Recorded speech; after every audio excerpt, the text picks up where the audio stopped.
జాతీయ స్థాయిలో చేసిన సర్వే ప్రకారం ఆంధ్రప్రదేశ్ రాష్ట్రం టీనేజ్ ప్రెగ్నెన్సీలో 3వ స్థానం ఉంది.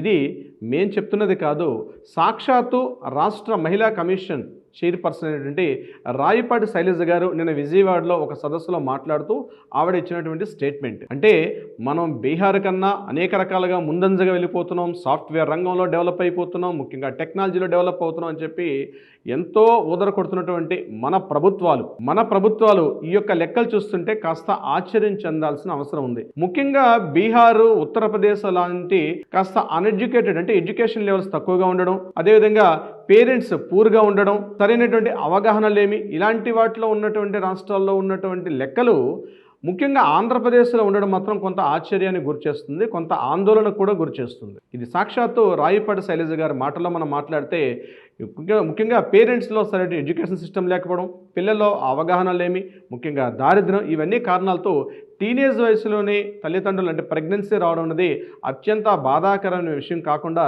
కొంత ఆశ్చర్యానికి కొంత భయాన్ని కూడా కలిగిస్తున్నటువంటి విషయం.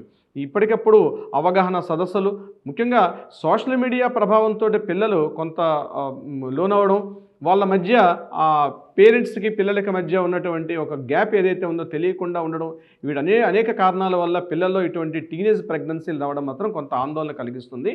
కాబట్టి దీన్ని ఇప్పటికైనా అరికట్టాల్సిన పరిస్థితి ఉంది. దీన్ని లెక్కల్లో మనం ఎక్కడో ఉండాల్సింది 3వ స్థాయిలో ఉండడం చాలా భయాన్ని, కొంత విస్మయాన్ని కూడా కలిగిస్తుంది.